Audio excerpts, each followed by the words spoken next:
Okay, it's time. It's time. It's Christmas time. Look, I've got the fire lit and everything. It's time for the Christmas beer. So this is the Christmas beer. Here we go. This is the one I've been banging on about for months. I hope it's good. Smoked Oak Bourbon Red Sober. Very clever title. That was just a fluke that came out. It's an anagram of sober. Because you're not going to be sober after you drink this. No. Okay, so let's get it poured and then I'll tell you what's in it.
Okay, it's a week later.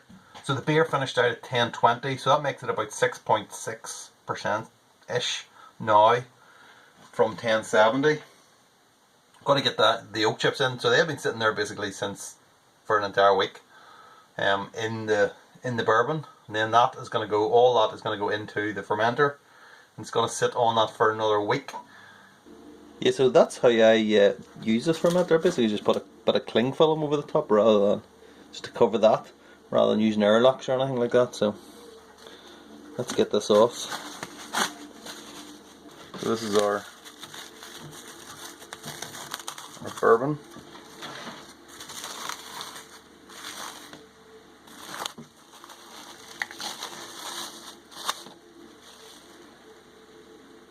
See the malt sitting in the bottom. Let's give it a smell.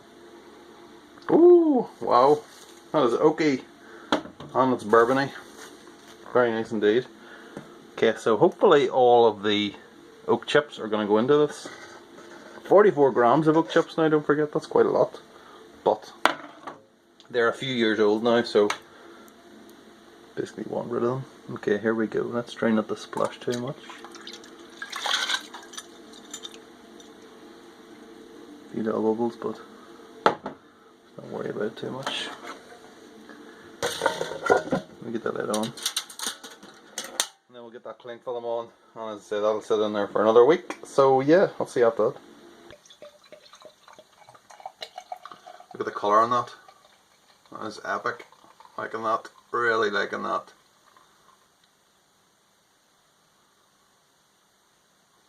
K conditioned and bottle conditioned as well. Such is the way. Such is my luck with this beer. Okay, there it is there. It's not clear. It's not going to be clear, let's be honest. Not after a bottle condition, not that long ago. It's a nice... There's bubbles coming up anyway, so that means it's carbonated, which is good, which is what we want, which is why we have the bottle condition. We'll not go into that old ground again. It is looking good. Okay, so what's in this?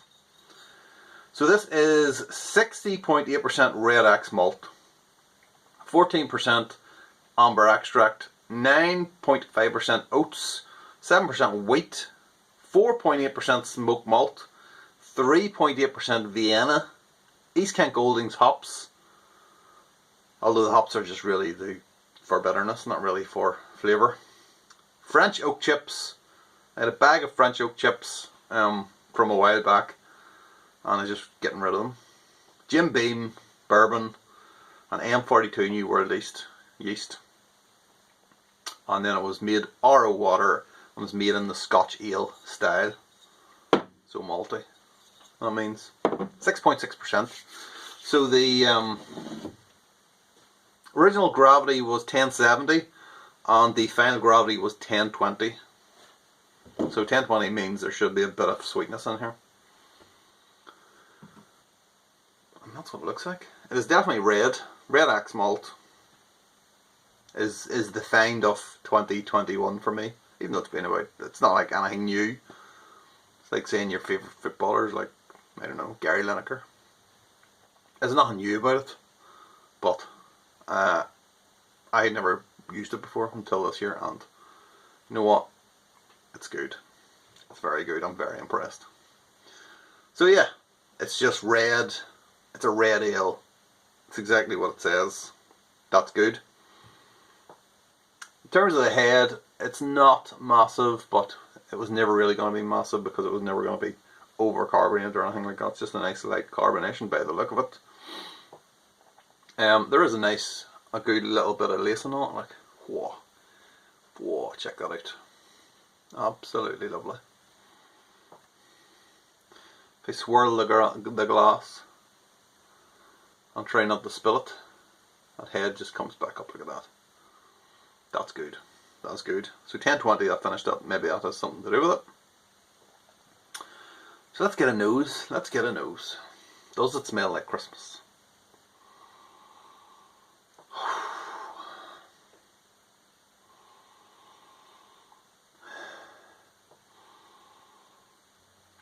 It doesn't smell like mulled wine, however, there is something Christmassy about it. Maybe it's just because I said the word Christmas, and it's looking very, this whole room's looking very Christmassy. But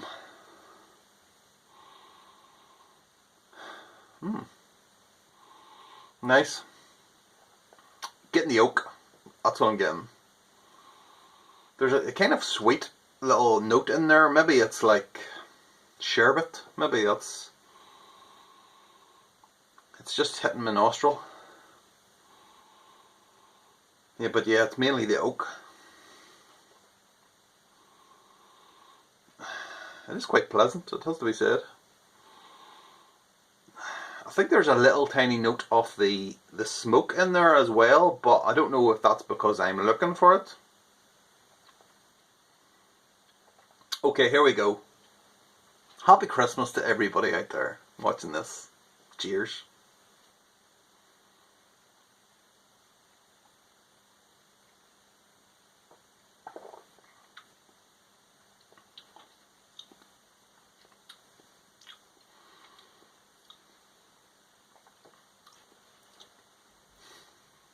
What the hell is this? What the hell is this? That is, it's an experimental beer, okay? So I always do a big beer for Christmas. It's always a bit of an experiment because I'm putting stuff together. That is, it's unique, I'll say that.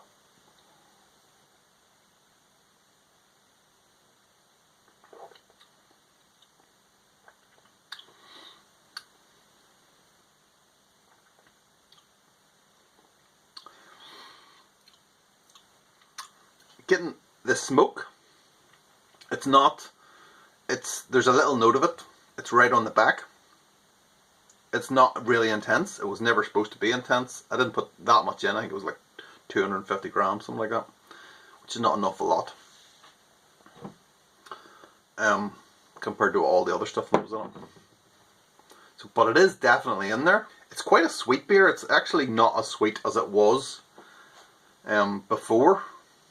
I've been tasting this kind of semi-regularly, as you do, on the lead up to here, and at the very start, you could definitely taste the 4 specific flavours, and they were kind of moving about. Sometimes you would get the kind of malt first, and sometimes it would be like the smoke. I think at the very start it was the smoke first, and then the smoke ended up on the back.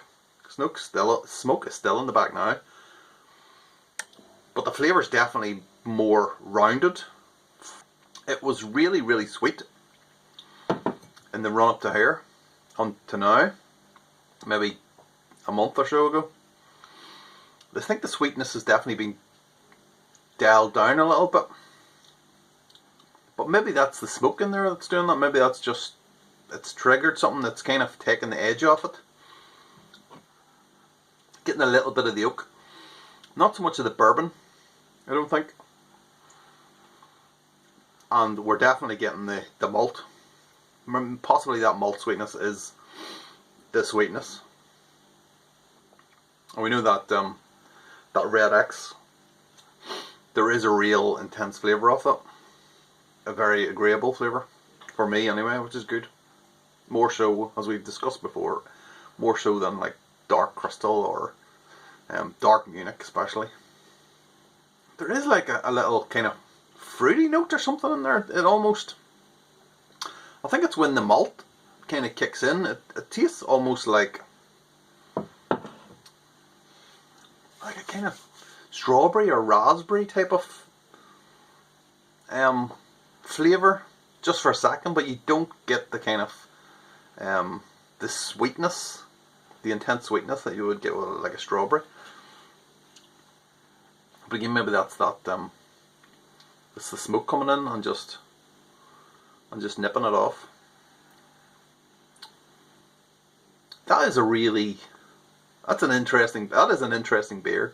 There's a lot going on. That is, as the dude himself would say, there's a lot going on in that beer. But I think it's pretty good. It's not a perfect beer, not by any means. But there is definitely enough in there for me to want to brew that again. And not just for Christmas. I mean, unlike the beer last year, which is the peat, the Islay Porter, the peat porter, which I don't think I would brew again. That was just a bit too crazy. That there, I think there's definitely enough good points in that for that to be brewed again. It's a big body on it, but it's not huge.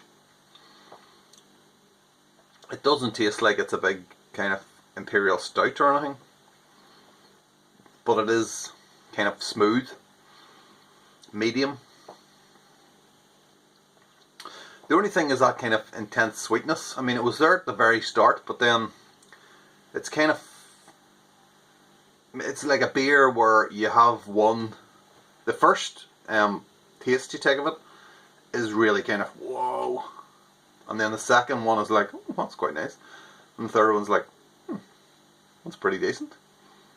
Maybe that's alcohol or something, I don't know. That's doing that. It's dulling your senses or something, and you're getting used to it.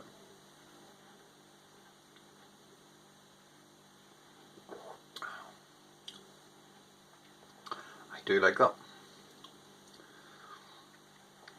I'm not entirely sure. I need to have a think about what I would do to it to try to improve it. I think if we can drop the kind of the sweetness out of it a little bit. Is the smoke necessary, really? Is the smoke malt in there really necessary? It's just normal smoke malt, beechwood. Presumably it's beechwood. So it's not the peat smoke malt as well too, which is last year, which is double peat intense. But is it necessary in there? I'm not sure. But if I took the smoke malt away, I'm thinking out loud now obviously, but if I took the smoke flavour out of it, it might increase the sweetness. So, swings and roundabouts. But there is something about that beer. It is definitely a unique, it almost, I say unique, but it kind of reminds me of like a Flanders Red, maybe. Now I know a Flanders Red is a sour beer, and that's not necessarily sour, but maybe, yeah, maybe like a Flanders Red type.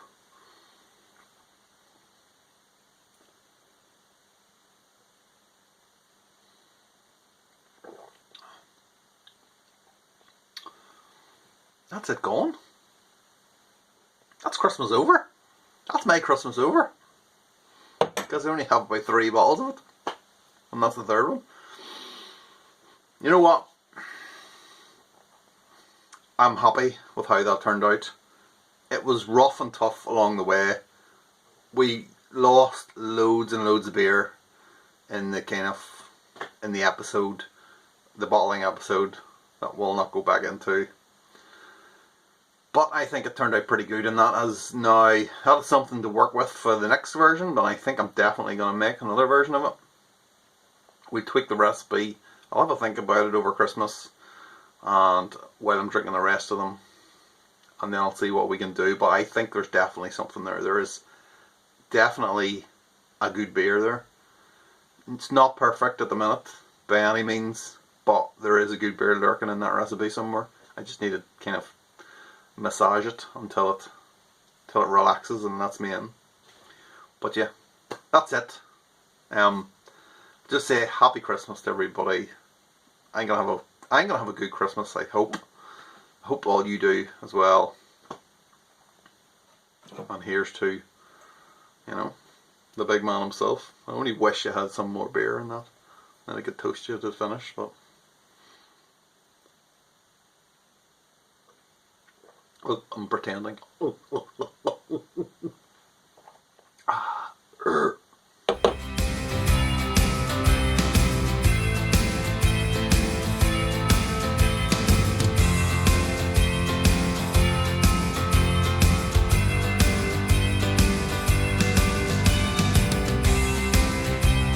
Been a crazy day, let's say that.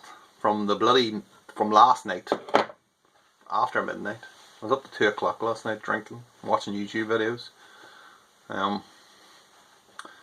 then the wife comes in at like 2 o'clock in the morning, and she was all like, oh, can't stop coughing. She basically thought, she'd convinced herself she had COVID. She did like a PCR test and came back negative, but she still wanted to go in, because I was in there with the fire lit and all. And she wanted to go in there and watch TV. So I wasn't allowed to go down to the bedroom because she had COVID, and then I got kicked out of the room. So then I didn't have anywhere to sleep, because the spare room now is not upstairs where the nice bed is. It's downstairs, and there is no bed downstairs. Well, that's not true.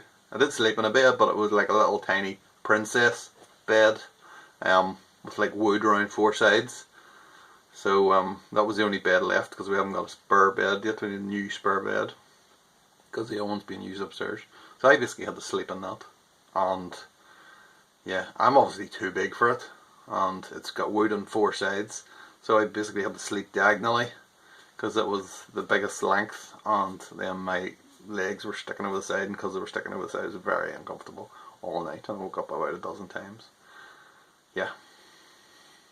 But, you know, that's not what we're here to talk about. I had to do a brew day as well this morning. Had to do, because 2 kegs kicked yesterday, and it's been a crazy weekend. So I had to do an emergency Quebec brew day, so I can be, like, that'll be ready like some point next week. And then the water company are doing some work up the road, and they haven't turned off the water here anyway, but the pressure's way down, and we can't get any hot water, and fucking hell, and the electric went off about an hour ago.